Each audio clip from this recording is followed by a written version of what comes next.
Bismillahirrahmanirrahim. Assalamualaikum warahmatullahi wabarakatuh. Alhamdulillahi rabbil alamin. Wassalatu wassalamu ala rasulillah wa ala alihi wa sahbihi wa mawala amma ba'd.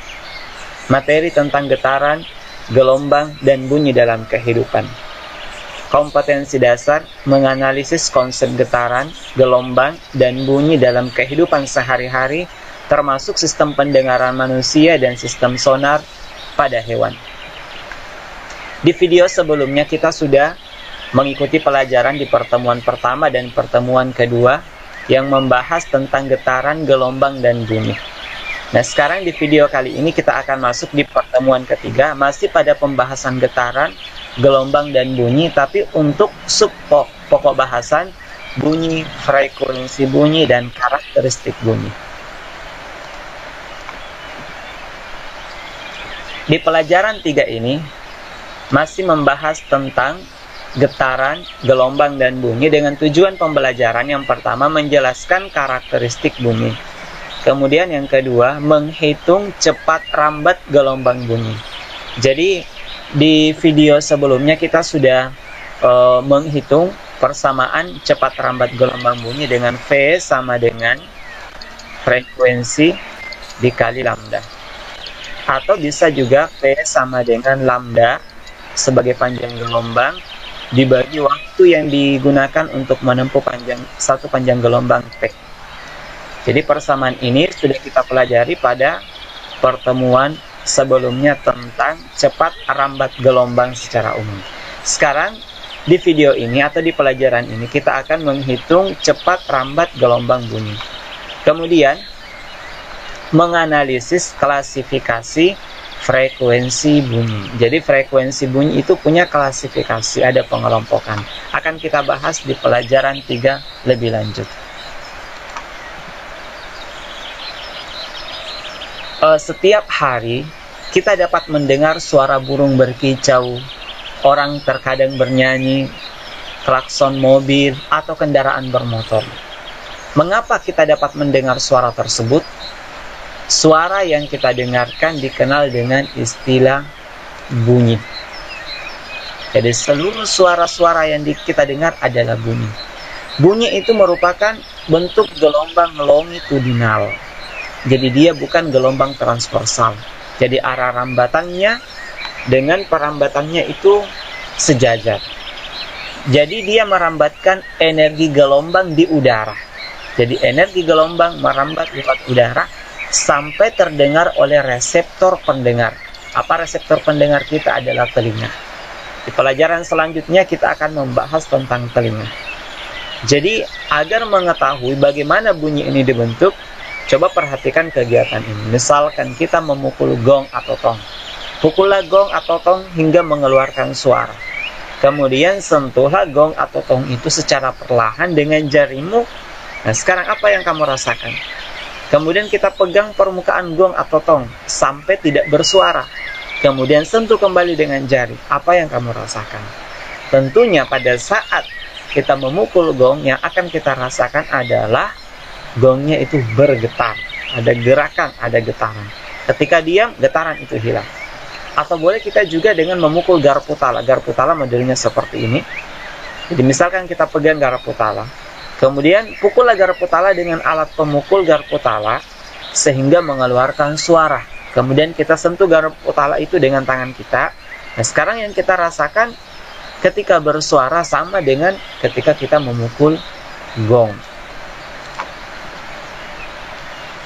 Jadi berdasarkan kegiatan tadi memukul gong, kemudian memukul garpu tala, kita temukan bahwa gong, senar, garpu tala, pada saat suara itu, pada saat benda-benda itu bergetar, dia akan mengeluarkan suara.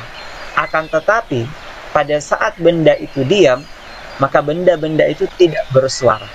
Jadi disinilah suara tersebut dikenal dengan istilah bunyi. Oleh karena itu, dari kegiatan itu kita simpulkan bahwa bunyi ditimbulkan oleh benda-benda yang bergetar.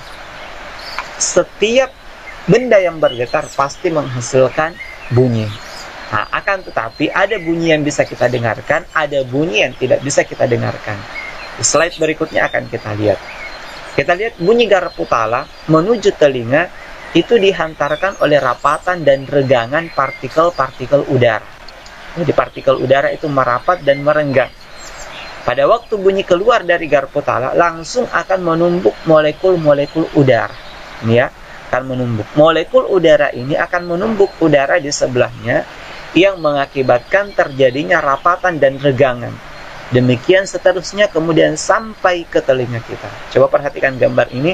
Ketika ini bergetar, dia akan menggetarkan molekul udara sampai getaran itu ke telinga kita. Begitu konsep bunyi. Jadi kesimpulannya, bunyi itu dihasilkan oleh setiap getaran benda.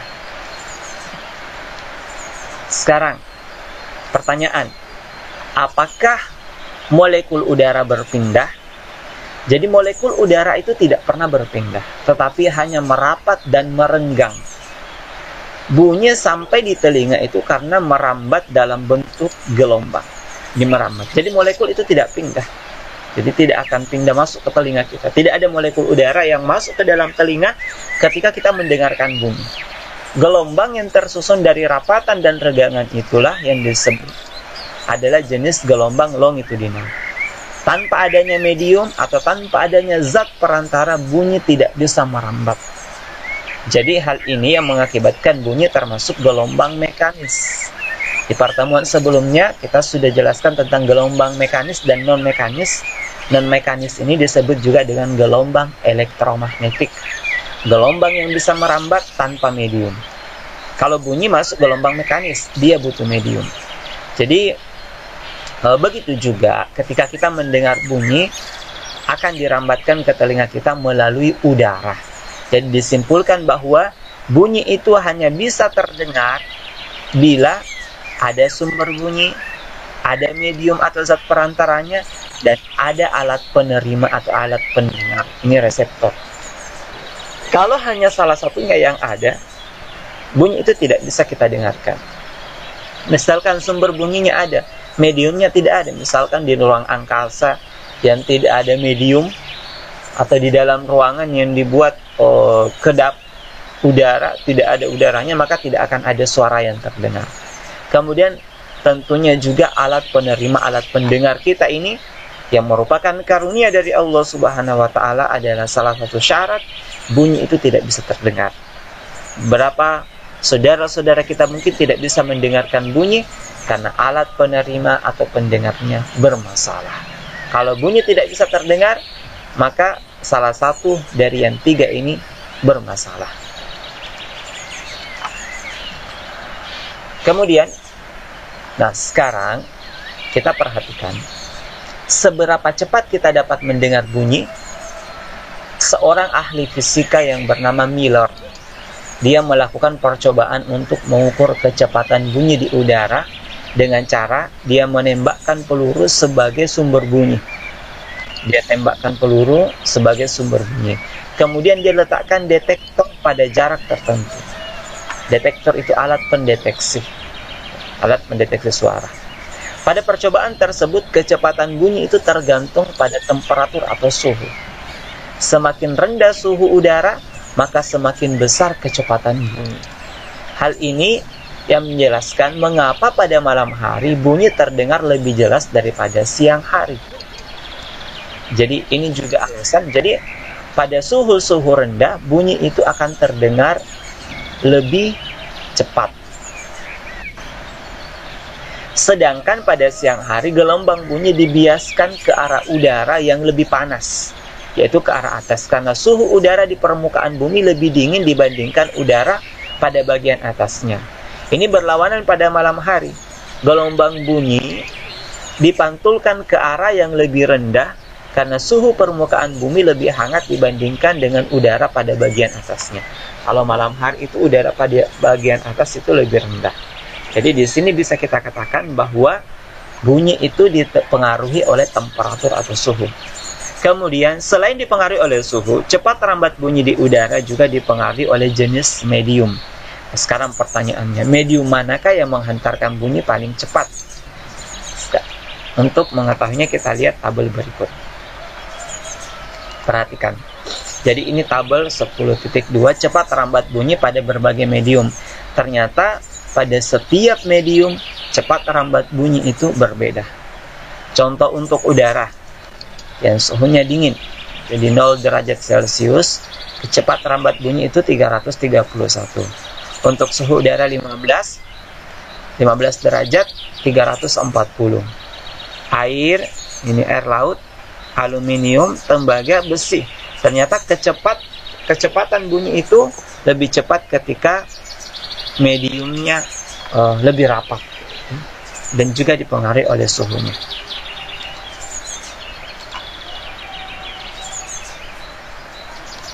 Kemudian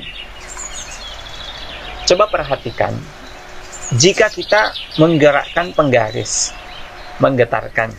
Jadi misalkan kita menggetarkan penggaris. Ketika penggaris bergetar, tentu akan ada bunyi yang tergetar. Ketika kita gerakkan dengan lambat, kita belum bisa mendengarkan bunyinya. Nanti bunyi getaran penggaris ini bisa terdengar di telinga kita kalau penggaris ini mampu bergetar dalam frekuensi 20 Hz. Apa itu 20 Hz? Dia mampu memberikan getaran 20 kali dalam waktu 1 detik ke 20 Hz. Nah, jadi tidak semua getaran bunyi itu bisa sampai ke telinga kita. Nah, berdasarkan frekuensinya, bunyi itu dibagi menjadi 3. Ada yang disebut dengan infrasonik, ada audiosonik, dan ada ultrasonik. Apa itu bunyi infrasonik? Yaitu bunyi yang memiliki frekuensi di bawah 20 Hz. Pertanyaannya, apakah ada yang mampu mendengar bunyi infrasonik ini? Jawabannya ada. Bunyi infrasonik ini hanya mampu didengar oleh hewan-hewan tertentu. Contohnya jangkrik, anjing. Bunyi-bunyi yang di bawah 20 Hz itu mampu didengarkan, yang getarannya rendah. Kemudian bunyi yang memiliki frekuensi antara 20 sampai 20.000 Hz disebut audiosonik. Nah, bunyi inilah yang mampu kita dengarkan. Jadi manusia mampu mendengarkan bunyi audiosonik. Kemudian jika bergetar lagi lebih cepat dan getarannya melebihi 20.000 Hz atau 20.000 getaran dalam waktu 1 detik, kita tidak mampu mendengarkan lagi. Inilah disebut dengan bunyi ultrasonik di atas 20.000 Hz.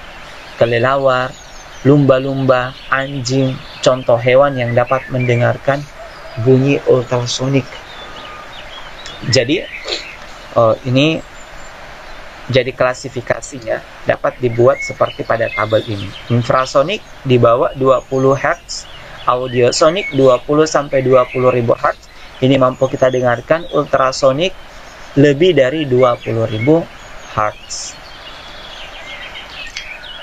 Baik, berbicara tentang frekuensi bunyi ini, sebelum kita melanjutkan, kita selingi dulu dengan hadis dari Ummu Mubashir radhiyallahu anha. Ini tentang bunyi. Beliau berkata, ketika aku sedang berada di kebun, beliau bersabda kepadaku, berlindunglah kalian dari azab kubur. Jadi ketika beliau berada di kebun, Nabi SAW datang bersabda kepada Ummu Mubashir, mengatakan berlindunglah kalian dari azab kubur. Kemudian dia bertanya, Ummu Mubashir, wahai Rasulullah, apakah dalam kubur ada azab? Beliau menjawab, kemudian sesungguhnya mereka disiksa di dalam kuburnya dengan siksaan yang bisa didengar oleh hewan. Ini hadis sahih riwayat Abu Hatim Al-Busti di Syarah Aqidah Al-Wasithiyah. Jadi di dalam kubur itu ada siksa. Makanya Nabi SAW meminta kita untuk senantiasa berdoa, berlindung dari siksa kubur. Jadi ketika orang di kubur sudah ada siksa. Cuman suaranya tidak bisa didengarkan oleh manusia, hanya bisa didengarkan oleh hewan-hewan. Karena memang frekuensi pendengaran hewan dengan manusia Allah Subhanahu wa taala buat berbeda. Kemudian yang kedua, Rasulullah SAW bersabda, sesungguhnya Seorang hamba jika diletakkan di dalam kuburnya dan ditinggalkan oleh pengantarnya, dan dia mendengar suara sendal mereka, dia didatangi oleh dua malaikat dan didudukkan. Lalu keduanya menanyai, apa yang kamu ketahui tentang perihal orang ini? Maksudnya Muhammad SAW. Maka orang mukmin akan menjawab, saya bersaksi bahwa dia adalah hamba Allah dan Rasulnya. Lalu dikatakan, lihatlah kepada tempat dudukmu dari neraka. Allah telah menggantikannya untukmu tempat duduk di surga. Lalu ia melihat kepada keduanya sekaligus. Kemudian Qatadah berkata, disebutkan kepada kami bahwa kuburnya diluaskan untuknya. Kemudian kembali kepada hadis Anas, adapun orang munafik dan orang kafir, maka mereka menjawab, saya tidak tahu. Saya dulu menirukan ucapan orang-orang, hanya ikut-ikutan saja. Maka dikatakan, kamu tidak tahu, kamu tidak baca. Kamu tidak baca Al-Quran atau tidak mengikuti apa yang kamu tahu. Kemudian dia dipukul sekali dengan palu godam yang terbuat dari besi.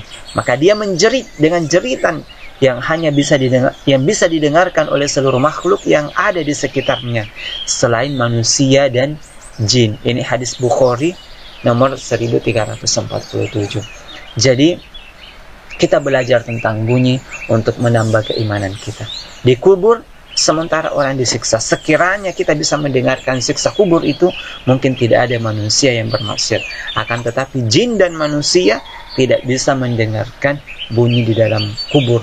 Mungkin dia masuk bunyi ultrasonik ya, tinggi getarannya karena beratnya, wallahu alam. Baik, kita lanjut. Nah, sekarang kita akan berikan satu contoh. Anjing adalah salah satu contoh hewan yang mampu menangkap bunyi infrasonik, bunyi audiosonik, dan bunyi ultrasonik. Ini anjing. Jadi anjing ini bisa mendengarkan siksa kubur ya, karena sampai 40.000 Hz bisa didengarkan. Jadi ini keistimewaan anjing yang Allah Subhanahu wa taala berikan. Jadi anjing ini akan terbangun jika mendengarkan langkah kaki manusia, walaupun sangat pelan. Hal inilah yang menjadi alasan oleh sebagian orang untuk memanfaatkan anjing sebagai penjaga rumah. Selain anjing, kelelawar juga mampu memanfaatkan bunyi dengan baik. Kelelawar dapat mengeluarkan gelombang ultrasonik saat terbang. Jadi gelombang di atas 20.000 Hz. Pada malam hari, mata kelelawar mengalami disfungsi atau pelemahan fungsi. Jadi kelelawar menggunakan indera pendengarannya untuk melihat. Kelelawar mengeluarkan bunyi ultrasonik sebanyak mungkin.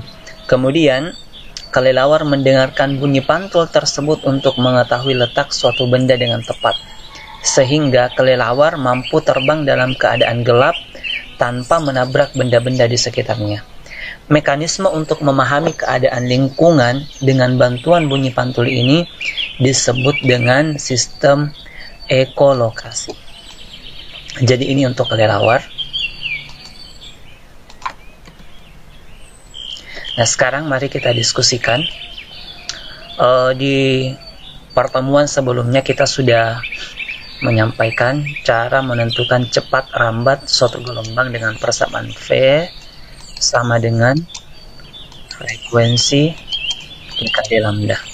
Sekarang coba kalian kerjakan ini di buku tugasnya. Misalkan sebuah sumber bergetar menghasilkan frekuensi 40 Hz. Hitunglah panjang gelombang bunyi tersebut jika cepat rambatnya 1500 meter per detik. Jadi yang ditanyakan adalah panjang gelombangnya, ini lambdanya yang ditanyakan. Silahkan kalian coba kerja di buku tugasnya. Nah, sekarang kita masuk ke pembahasan tentang karakteristik bunyi. Jadi secara umum, bunyi itu punya 3 karakteristik secara umum. Yang pertama, gelombang bunyi itu merambat memerlukan medium atau perantara. Kemudian medium perambatan bunyi bisa udara, tanah, batu, logam, dan yang lainnya. Kemudian bunyi tidak dapat merambat di ruang hampa udara. Jadi harus ada mediumnya. Terkait karakteristik bunyi, ada istilah desah dan nada. Apa perbedaan antara desah dan nada? Nada itu adalah bunyi yang memiliki frekuensi yang teratur, atau jumlah getaran pada setiap detiknya sama. Sedangkan desah itu kebalikan dari nada. Bunyi yang memiliki frekuensi tidak teratur. Biasanya desah itu muncul ketika kita datang di kerumunan yang banyak bunyi atau suara yang tidak teratur. Kemudian kekuatan bunyi. Apakah kekuatan bunyi itu? Bunyi ada yang kuat dan ada yang lemah. Jika bunyi yang kamu dengar sangat keras dan melebihi ambang bunyi yang dapat diterima manusia, bunyi ini mampu merusak telingamu. Bila dua sumber bunyi yang kerasnya sama, tetapi jarak antara sumber bunyi dengan pendengar berbeda, maka sumber bunyi yang lebih dekat dengan pendengar akan terdengar lebih kuat. Faktor-faktor yang mempengaruhi kuatnya bunyi, yang pertama amplitudo, kemudian jarak sumber bunyi dari pendengar, dan jenis mediumnya. Jadi semakin tinggi amplitudonya, kekuatan bunyi akan semakin besar. Semakin dekat, pasti akan semakin kuat. Dan semakin tinggi kerapatan suatu medium, maka kekuatan bunyi juga akan semakin besar. Kemudian kita lihat ada juga istilah timbre. Timbre itu warna bunyi. Jadi di dalam satu keramaian, biasa kita mendengar berbagai macam bunyi. Ada suara laki-laki, suara perempuan, suara anak-anak, dan sebagainya. Telinga kita mampu membedakan bunyi-bunyi tersebut. Keunikan setiap bunyi dengan bunyi lainnya, meskipun frekuensinya sama, jadi ada frekuensinya sama, disebut dengan warna bunyi. Nah, sekarang silahkan kalian bisa sebutkan contoh lain yang menunjukkan bahwa bunyi memiliki warna yang berbeda meskipun frekuensinya sama.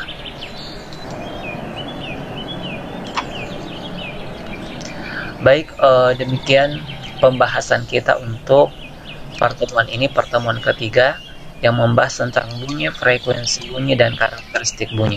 Insya Allah kita akan lanjutkan di pertemuan keempat yang akan membahas tentang mekanisme mendengar pada manusia dan hewan. Semoga bermanfaat. Subhanakallahumma bihamdik, asyhadu an la ilaha illa anta, astaghfiruka wa atubu ilaik. Walhamdulillahirabbil alamin. Assalamualaikum warahmatullahi wabarakatuh.